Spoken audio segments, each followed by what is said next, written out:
Morning. Sorry. Things are getting started a little bit late. Had an eventful night last night. My dog had a seizure. It's the first one she's had this year. We've had a couple of near misses, but this is the first one she's had this year. I was really, really happy about that. I would have been happier if we had made it the full year without having had one. But such is life. She's about 9, so she has some health issues, and we deal with them as they come, kind of like mine. Uh-huh. But it means a lot of extra work when something like that happens. So I didn't get much sleep last night because it also means that I am awake for most of the night watching her. Every time she moves, I wake up. But yeah, so it means a late start this morning. Sorry. So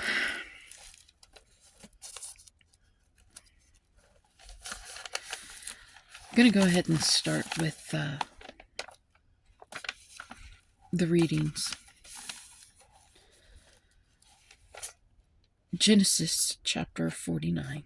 No, sorry, we left off at 48 and 4.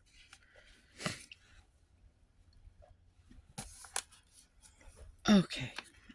So then Israel said, "Bring them to me, so I may bless them." Now Israel's eyes were failing because of old age, and he could hardly see. So Joseph brought his sons close to him, and his father kissed them and embraced them. Israel said to Joseph, "I never expected to see your face again, and now God has allowed me to see your children too." Then Joseph removed them from Israel's knees and bowed down with his face to the ground, and Joseph took both of them, Ephraim on his right, toward Israel's left hand, and Manasseh on his left, toward Israel's right hand, and brought them close to him. But Israel reached out his right hand and put it on Ephraim's head, though he was the younger, and crossing his arms, he put his left hand on Manasseh's head, even though Manasseh was the firstborn. Then he blessed Joseph and said, "May the God before whom my fathers Abraham and Isaac walked, the God who has been my shepherd all my life to this day, the angel who has delivered me from all harm," excuse me, "may he bless these boys. May they be called by my name and the names of my fathers, Abraham and Isaac, and may they increase greatly upon the earth." When Joseph saw his father placing his right hand on Ephraim's head, he was displeased. So he took hold of his father's hand to move it from Ephraim's head to Manasseh's head. Joseph said to him, "No, my father, this one is the firstborn. Put your right hand on his head." But his father refused and said, "I know, my son, I know. He too will become a people, and he too will become great. Nevertheless, his younger brother will be greater than he, and his descendants will become a group of nations." He blessed them that day and said, "In your name will Israel pronounce this blessing. May God make you like Ephraim and Manasseh." So he put Ephraim ahead of Manasseh. Then Israel said to Joseph, "I am about to die, but God will be with you and take you back to the land of your fathers, and to you, as one who is over your brothers, I give the ridge of land I took from the Amorites with my sword and my bow." Okay, remember I said that throughout the Bible, you would see this repeated cycle of the youngest being chosen, or the younger son being chosen over the older son. Again, it's a little form of foreshadowing. It shows, once again, Adam, the firstborn, his downfall. Jesus, God's secondborn, would become the salvation.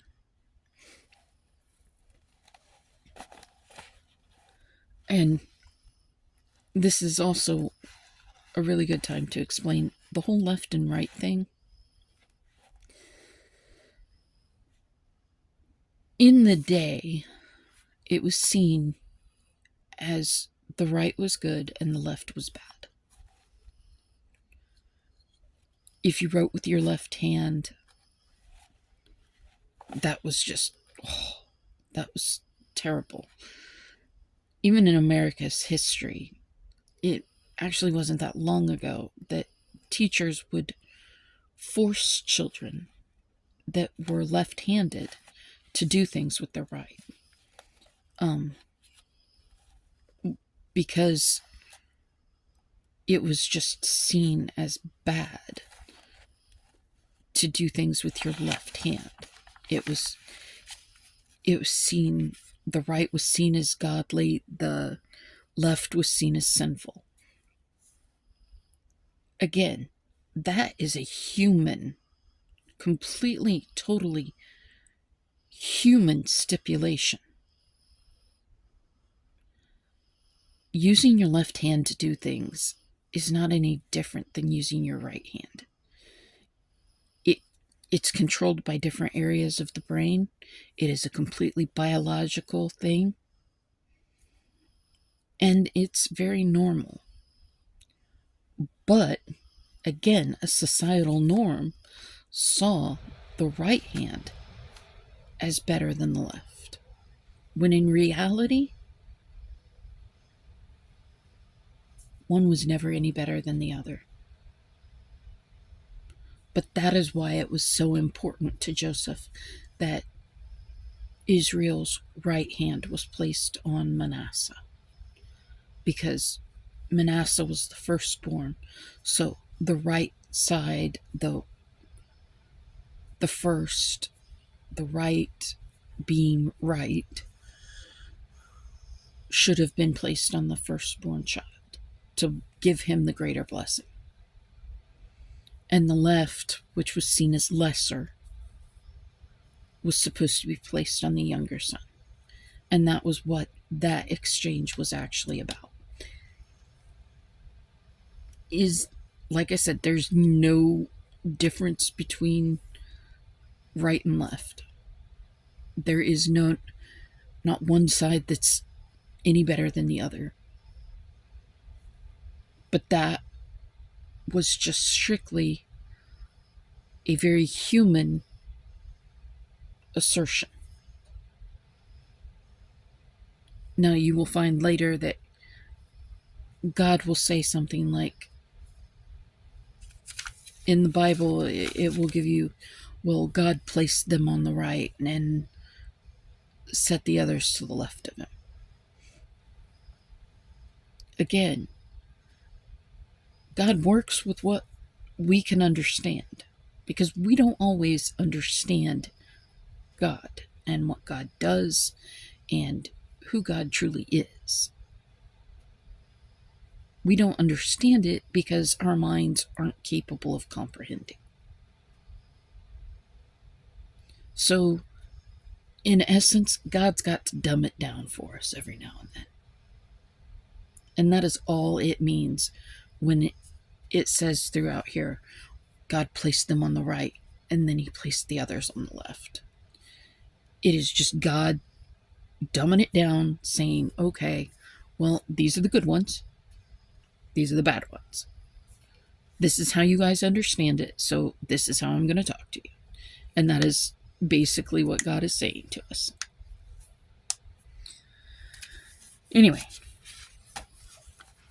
chapter 49, Jacob blesses his sons. Then Jacob called for his sons and said, "Gather around so I can tell you what will happen to you in days to come. Assemble and listen, sons of Jacob. Listen to your father Israel. Reuben, this is where I told you." Jacob did not forget that moment in which Reuben slept with his concubine. He didn't address it then, and he probably should have, but he's about to address it now. "Reuben, you are my firstborn, my might, the first sign of my strength, excelling in honor, excelling in power. Turbulent as the waters, you will no longer excel, for you went up onto your father's bed, onto my couch, and defiled it. Simeon and Levi are brothers. Their swords are weapons of violence. Let me not enter their council.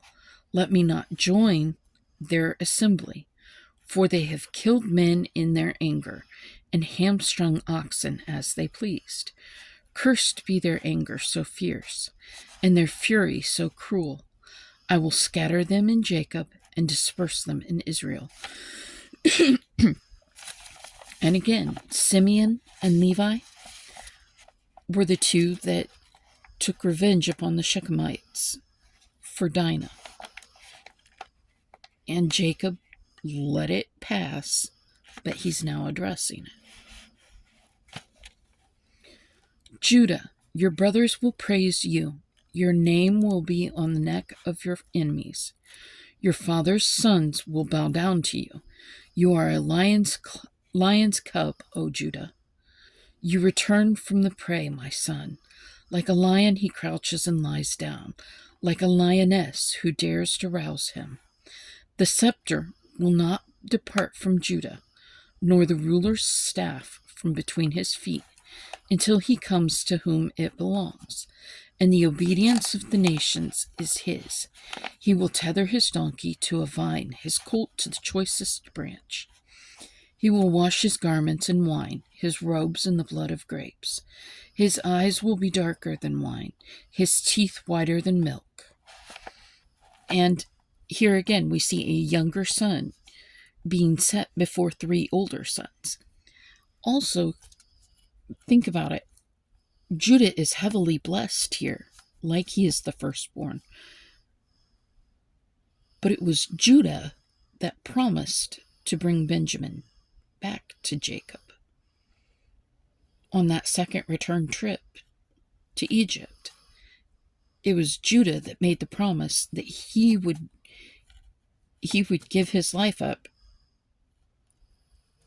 to ensure that Benjamin returned to Jacob.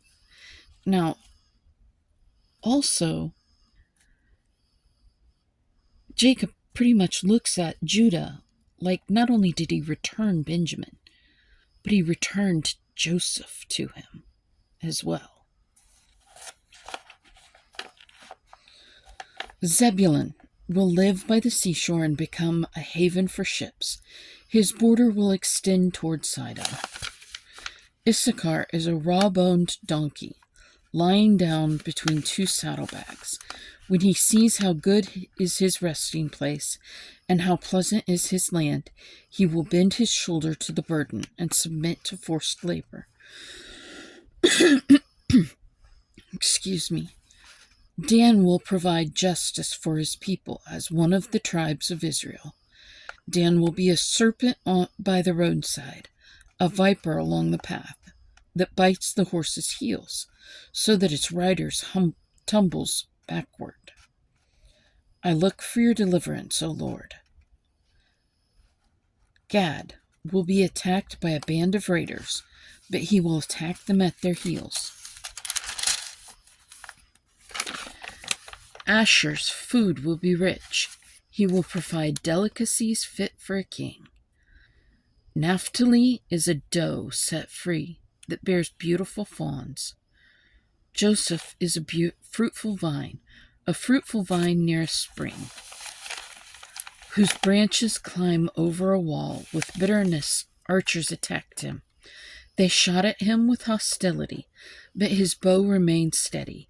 His strong arms stayed limber because of the hand of the mighty one of Jacob, because of the shepherd, the rock of Israel, because of your father's God who helps you, because of the Almighty who blesses you, the blessings of the heavens above, blessings of the deep that lies below, blessings of the breast and womb.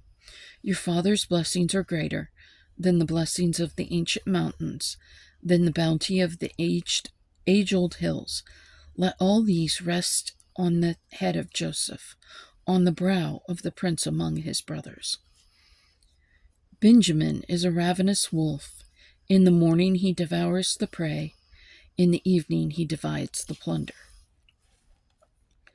All these are the 12 tribes of Israel, and this is what their father said to them when he blessed them, giving each the blessing appropriate to him.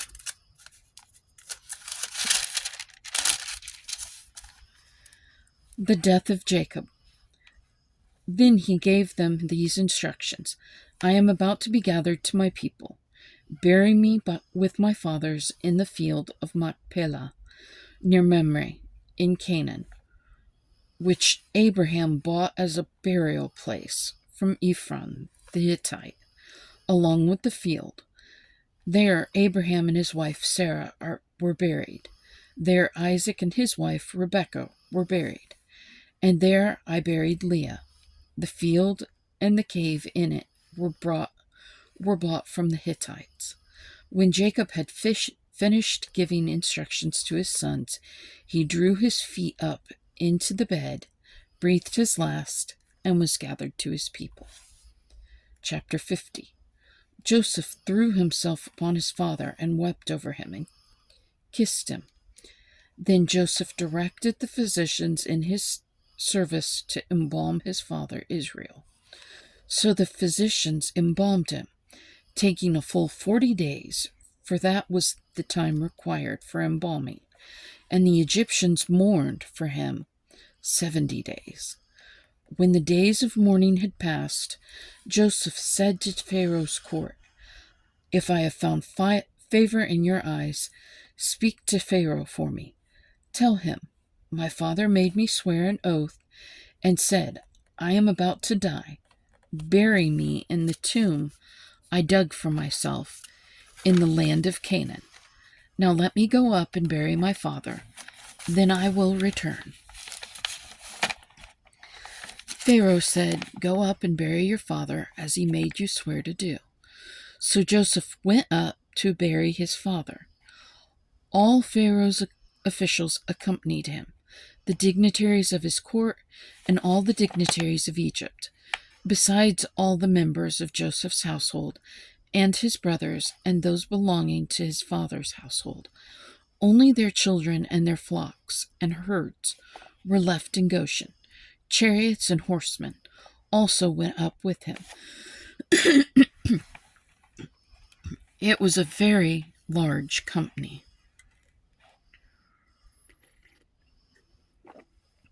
When they reached the threshing floor of Atad near the Jordan, they lamented loudly and bitterly. And there Joseph observed a 7-day period of mourning for his father. When the Canaanites who lived there saw the mourning at the threshing floor of Atad, they said, The Egyptians are holding a solemn ceremony of mourning. That is why that place near the Jordan is called Abel Mizraim. So Jacob's sons did as he had commanded them.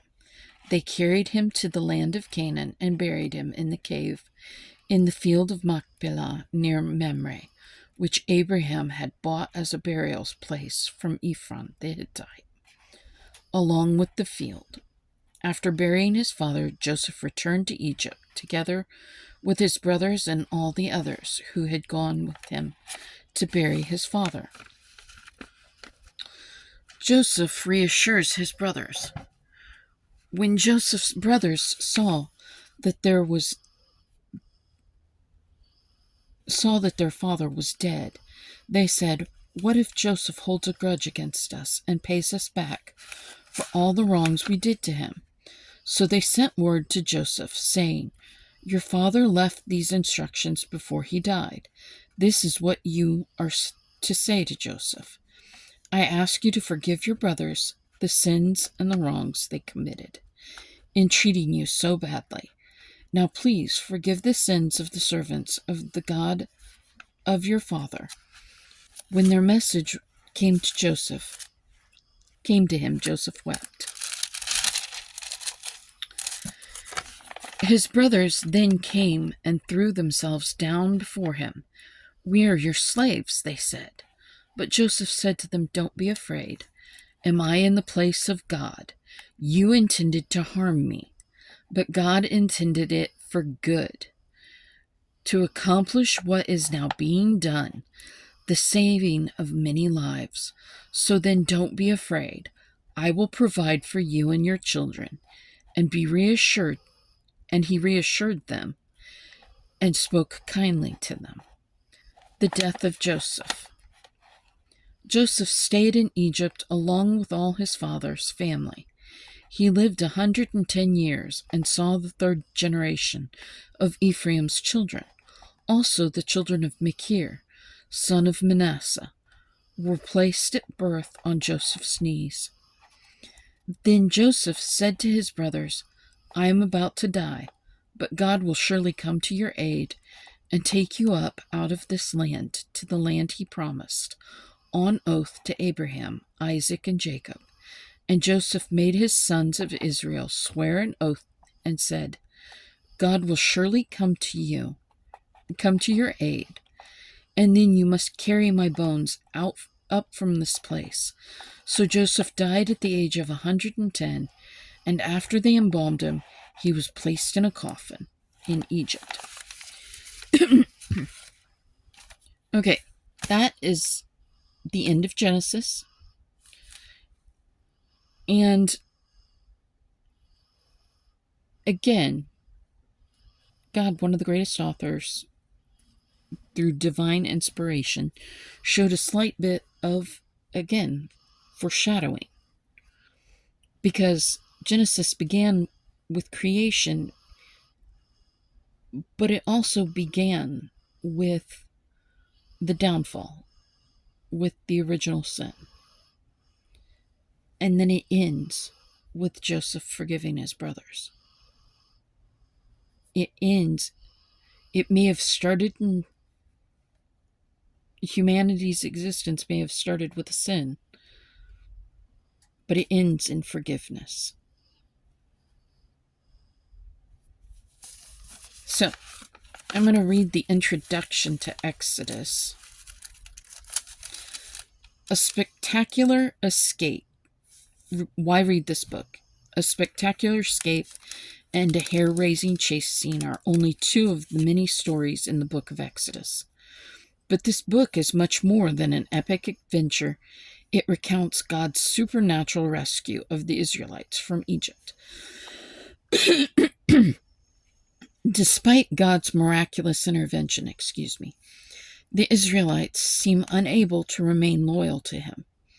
But Israel's faltering faith reminds us that even imperfect people can get to know the God who loves them perfectly. Who wrote this book? Moses. Why was it written? To remind the Israelites how God had rescued them from oppression.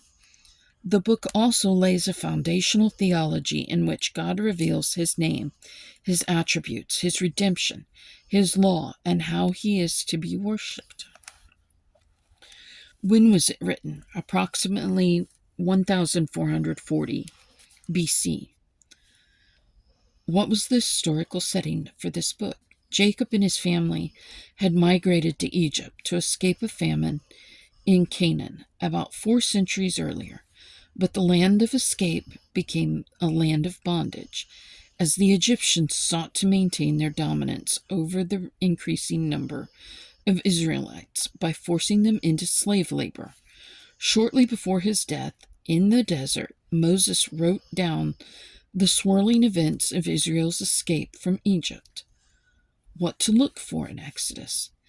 Exodus spotlights God's direct involvement in human history and reveals how he goes to astonishing lengths to reach those he loves. For example, God enabled Moses to become a great prophet in Israel, despite Moses' own fears and insecurities. Repeatedly, Exodus shows that even though people fail, God continues blessing those who trust in Him, trust Him as their only hope. So that brings us to Exodus chapter 1, and we're going to leave that off, say our prayer, and we will take this up again tomorrow. Now, I am going to say a couple things on it. This talks about the oppression of Israel. We need to recognize that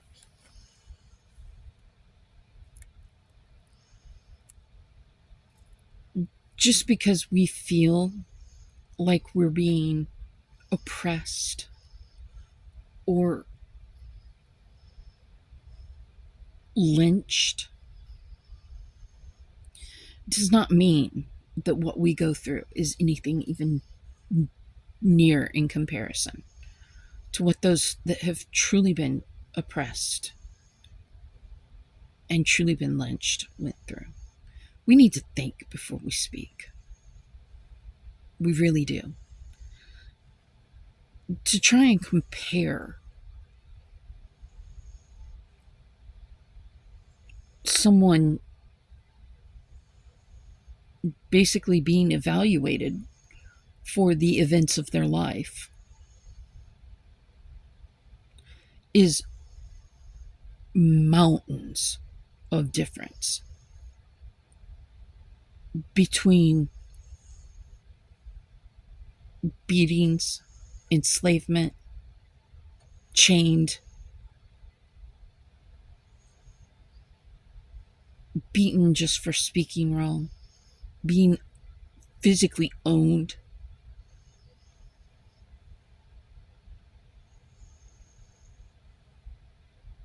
being forced to labor for no recompense.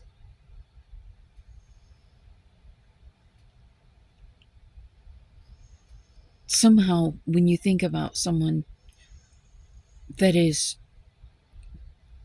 going through a legal battle brought on by their own actions, well, it doesn't even compare. And we need to make sure that we don't try to compare that. Because I can tell you that there are many people that are saying that they're oppressed right now that have no concept of what oppression really looks like. They have no concept of what a lynching really was. And so to frivolously fling those words about, it's insulting. It's demeaning.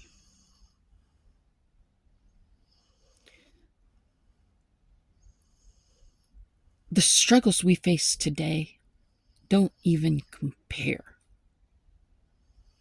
to the struggles that other nations face today, or the struggles of the Black people during the time of slavery, or the time of apartheid in South Africa. See, one of the biggest problems we as white people seem to have is we want to try and compare our trials and our struggles to what the Black people have gone through. It doesn't even come close. And the problem is black people didn't just suffer here in America. They didn't just suffer in what was considered at that time the civilized world.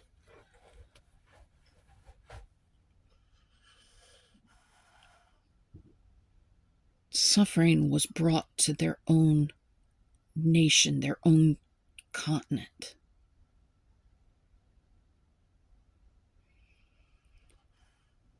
And the black people within Africa were truly oppressed by apartheid. They were demeaned. I had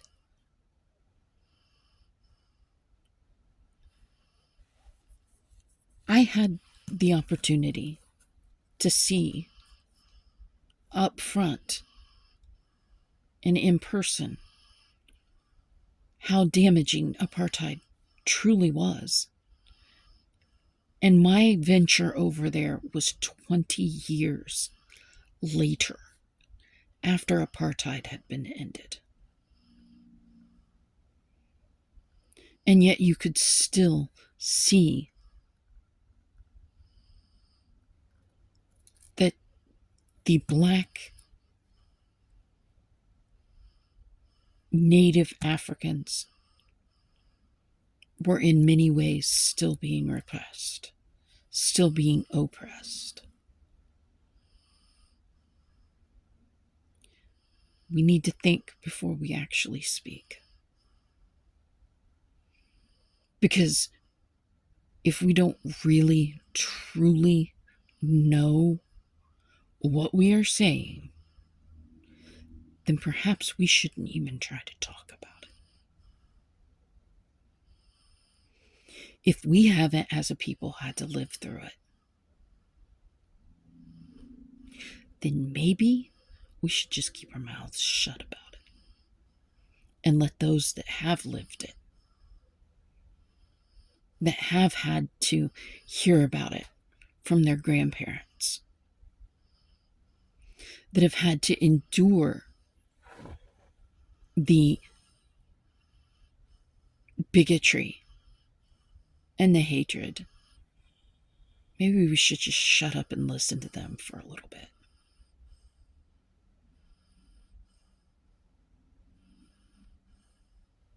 Just a thought. While we're shutting up and listening, I hope you be kind and have a great day.